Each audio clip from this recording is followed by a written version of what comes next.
Halo semuanya, gimana kabarnya? Semoga kalian keluarga selalu sehat dan bahagia ya. Kali ini ada sebuah film berjudul Quick. Dirilis pada tahun 2018, dan merupakan scroll dari seri sebelumnya yang berjudul The Web. Nah, bagi kalian yang belum menonton, silahkan menonton filmnya terlebih dahulu. Karena ceritanya akan berlanjut di film ini. Di film The Quick ini, kita akan kembali melihat tokoh utama, yaitu Christian. Setelah 3 tahun bencana tsunami melandanya, Christian mendapatkan kabar bahwa rekan kerjanya meninggal di sebuah terowongan bernama Of Lost George. Christian pun bergegas untuk menyelidiki penyebab kematian temannya itu. Tapi ternyata sebelum meninggal, rekannya itu telah menemukan kemungkinan akan terjadinya bencana lain yang lebih mengerikan. Nah, gimana kisah selanjutnya? Enggak usah lama-lama lagi, langsung aja kita ceritain filmnya. Film diawali dengan menampilkan sebuah berita yang membahas tentang bencana alam gunung longsor di wilayah Granger 1 tahun yang lalu. Menyebabkan tsunami dahsyat yang menelan banyak korban jiwa. Ahli geologi bernama Christian sering tampil di beberapa acara TV dan dipuji-puji sebagai pahlawan, karena menyelamatkan ratusan nyawa dalam bencana tersebut. 3 tahun kemudian semenjak bencana tersebut, kini Christian hidup menyendiri dikarenakan sang istri yang bernama Idun telah menceraikannya. Idun membawa sang anak yang bernama Sundari dan Julia tinggal di sebuah kota bernama Oslo. Dia terpaksa menceraikan Christian, dikarenakan Christian waktu itu meninggalkan anak-anaknya di mobil. Menurut Idun, jika saja Christian membawa mereka dengan cepat ke Stavanger, maka anak-anak mereka tidak akan terkena bencana tsunami 3 tahun yang lalu. Walaupun setelah bencana tsunami di Granger, keluarga mereka masih diberi keselamatan. Namun menurut Idun, karena Christian telah membahayakan anak-anaknya dengan terpaksa ia menceraikannya. Suatu ketika anak perempuan Christian bernama Julia memutuskan untuk mengunjungi rumah ayahnya yang berada di Granger. Ayahnya pun langsung menyambut Julia di pelabuhan. Sesampainya di rumah, Christian langsung menyambut Julia dengan makan bersama malam harinya. Julia tidak sengaja masuk ke dalam ruang rahasia Christian yang di dalamnya terdapat foto para korban bencana alam. Christian yang melihatnya semalam langsung menyuruh Julia untuk pulang ke rumah ibunya di pagi harinya. Menurut Christian, Julia datang di saat yang tidak tepat. Dengan hati yang sedih, Julia pun terpaksa menuruti permintaan ayahnya. Hingga akhirnya Christian mengantar Julia ke pelabuhan.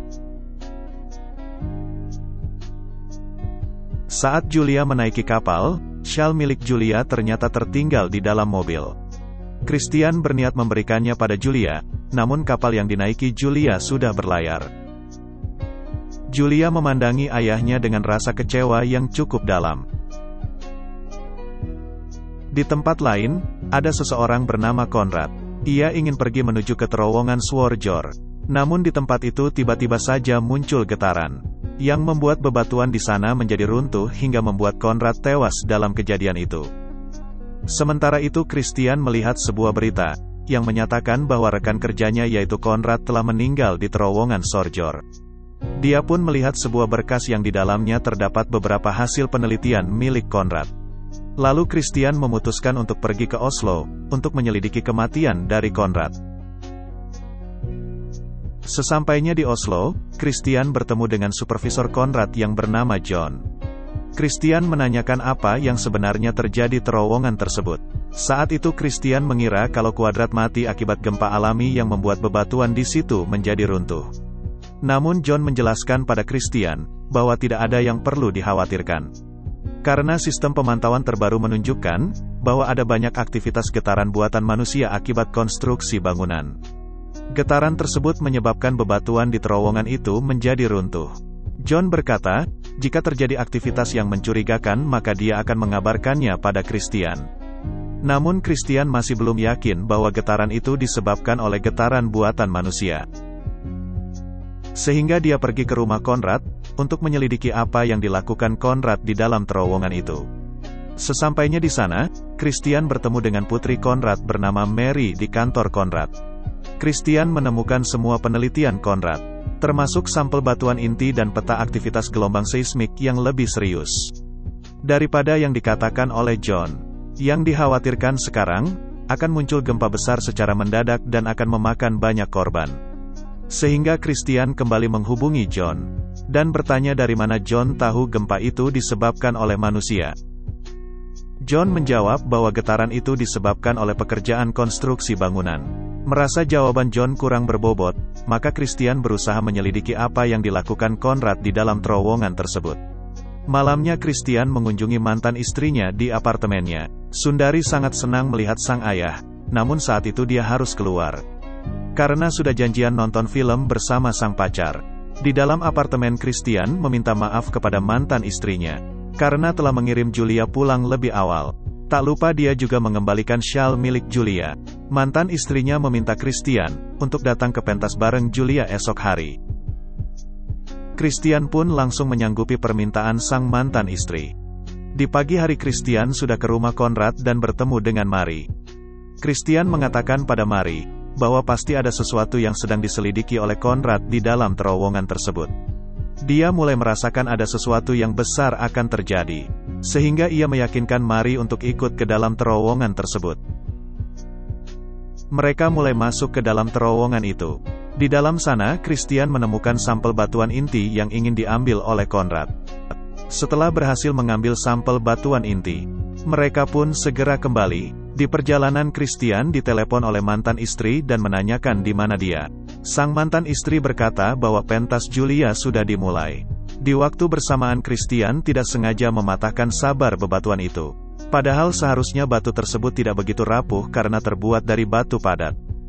Christian semakin yakin bahwa dugaannya selama ini tepat, bahwa akan terjadi bencana besar di sana. Di saat bersamaan, listrik di seluruh kota tiba-tiba padam. Beberapa detik kemudian terjadi gempa, yang menyebabkan terjadinya retakan di mana-mana. Gempa tersebut menghancurkan gedung tempat Julia melakukan pentas balet.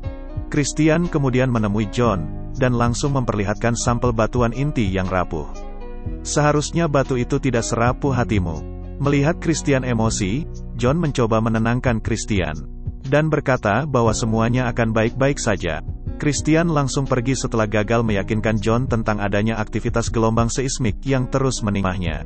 Malam itu Christian mengunjungi Idun, dan meminta maaf karena melewatkan pentas Julia. Sang mantan istri sangat kesal pada Christian karena selalu mencari bencana, dan sering sekali meninggalkan keluarganya. Menurutnya Christian tidak bisa menjadi ayah yang baik. Mendengar perkataan Idun, Christian langsung menangis di pelukan Idun.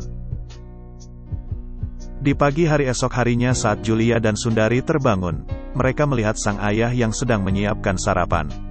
Karena Idun sudah berangkat kerja, Christian berusaha untuk menjadi ayah yang baik bagi kedua anak dan istrinya. Setelah sarapan, Sundari berangkat ke kampus. Di tempat lain, Mary sedang bersih-bersih kantor ayahnya dan tidak sengaja menemukan sesuatu di komputer ayahnya. Ia pun merekam menggunakan ponsel, dan bergegas ke apartemen Idun. Sesampainya di sana, Mary langsung menunjukkan rekaman itu pada Christian. Setelah menonton rekaman itu, Christian menyadari bahwa Conrad menggunakan tikus untuk meneliti teorinya. Dan tikus itu mati karena terpapas gas beracun, sehingga Christian dapat menarik kesimpulan bahwa gempa bumi besar di atas 8,5 skala Richter akan mengguncang seluruh kota Oslo. Conrad tewas karena tanda-tanda gempa seismik yang meningkat dan membuat bangunan terowongan runtuh. Mengetahui bahwa gempa besar akan terjadi, Christian langsung mengajak Mary dan Julia pergi. Mereka bergegas menuju tempat kerja Idun. Dalam perjalanannya, Christian terus menghubungi Sundari yang masih di kampus. Namun sepertinya Sundari mengabaikan telepon dari sang ayah. Christian juga sudah mengirim pesan sebanyak mungkin. Namun lagi-lagi Sundari mengabaikannya. Sesampainya di hotel, Christian menyuruh Julia untuk tetap bersama Mary di dalam mobil. Sedangkan dirinya akan mencari Idul. Hingga akhirnya Christian menemukan mantan istri yang berada di lantai 34. Dia segera mengajak Idun turun ke lantai bawah. Kemudian Christian langsung membunyikan alarm kebakaran dengan tujuan agar membuat orang-orang segera turun ke bawah. Di saat mereka turun menggunakan lift, tiba-tiba Christian melihat Julia yang juga ikut naik ke lantai 34, namun pintu lift tertutup secara otomatis. Tak lama listrik pun padam. Mary yang masih ada di luar sangat bingung kemana Julia pergi. Hingga akhirnya ia pun mencari Julia dan naik sampai ke lantai 34. Tak lama kemudian Mary berhasil menemukan Julia. Namun di saat bersamaan gempa besar pun terjadi menghancurkan seluruh kota Oslo. Melihat gempa yang sangat besar, Mary langsung membawa Julia masuk ke dalam gedung. Gempa dahsyat yang terjadi membuat banyak bangunan runtuh. Mari pingsan karena tertimpa beberapa bangunan runtuh. Sementara di dalam lift, gempa besar tersebut membuat Christian dan Idun sangat panik. Sementara itu Sundari dan pacarnya yang ada di dalam kampus tidak terluka, karena mereka berlindung di bawah meja. Namun bangunan yang runtuh menewaskan beberapa teman-temannya. Di sisi lain Mari tersadar, dia melihat Julia sedang menyelamatkan pekerja hotel yang tertimpa puing-puing bangunan. Mari pun segera ikut membantu. Namun tak lama kemudian gempa susulan terjadi, yang membuat sebagian gedung menjadi miring. Mereka pun langsung berpegangan pada sebuah besi, dengan tujuan agar tidak terjatuh ke bawah. Namun Mari tidak sengaja melepas tangan pekerja itu yang menyebabkan pekerja itu tewas terjatuh dari atas gedung. Mari juga hampir tewas meluncur ke bawah. Untungnya ia berhasil memegang sebuah besi. Karena banyak pembangunan yang hancur, Julia harus berusaha menghindarinya. Untuk saja ia berhasil meraih tangan Mari. Sementara itu di dalam lift, Christian dan Idun mencoba keluar dari lift lewat tangga darurat yang ada di sana. Ketika memanjat tangga itu, puing-puing bangunan terjatuh mengenai kaki Idun, membuat kaki Idun terluka sangat parah. Melihat sebuah pintu yang terbuka di lantai 30, mereka pun mencoba menggunakan kabel untuk menyeberang ke pintu tersebut. Christian berhasil sampai ke pintu lift yang terbuka, sedangkan Idun tak berhasil sampai ke pintu. Walaupun Christian berusaha meraih tangan Idun, namun tiba-tiba saja lift di bawahnya meluncur ke bawah, membuat Idun tewas terjatuh bersama dengan lift yang meluncur. Christian sangat sedih ketika melihat Idun tewas di depan matanya. Ia merasa sangat kehilangan karena baru sebentar saja dia merasakan cinta kembali dengan mantan istrinya tersebut. Christian lalu bergegas ke lantai 34 untuk mencari Julia. Sampainya di sana, Christian bertemu kembali dengan putrinya. Mereka mencoba pergi dari gedung. Namun gempa susulan terakhir terjadi, yang menyebabkan tangan Julia tak kuat lagi berpegangan, membuatnya meluncur dengan cepat. Melihat itu, Christian langsung meluncur untuk menolong Julia. Untung saja Julia masih selamat, karena terdapat jendela kaca yang cukup tebal dan berhasil menahan tubuh Julia. Ketika Christian sadar, dia melihat anaknya sedang di kondisi antara hidup dan mati di atas kaca yang retak. Dengan hati-hati Christian mulai mendekatinya dan berhasil meraih tangan Julia sebelum jendela kaca itu pecah.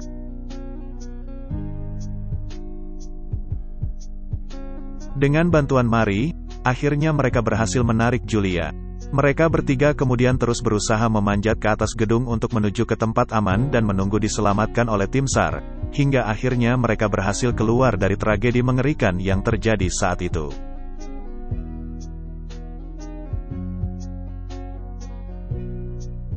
Mari yang pulang ke rumahnya kemudian masuk ke kantor ayahnya.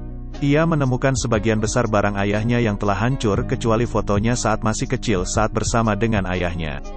Dia sangat bangga pada ayahnya karena berusaha meneliti apa yang akan terjadi di masa mendatang. Sementara itu Christian, Julia dan Sundari memutuskan untuk kembali ke rumah ayahnya yang di Granger.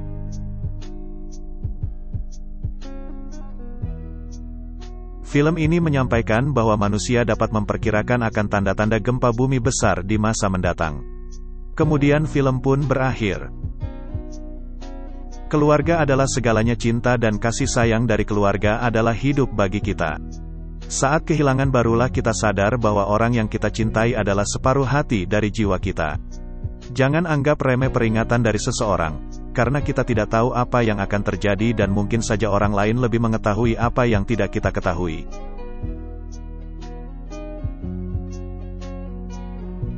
Nah, menurut kamu pesan moral apa yang dapat kita petik dari film ini? Dan seperti biasa nih, dari 1 sampai 10 berapa nilai yang mau kamu kasih buat film ini?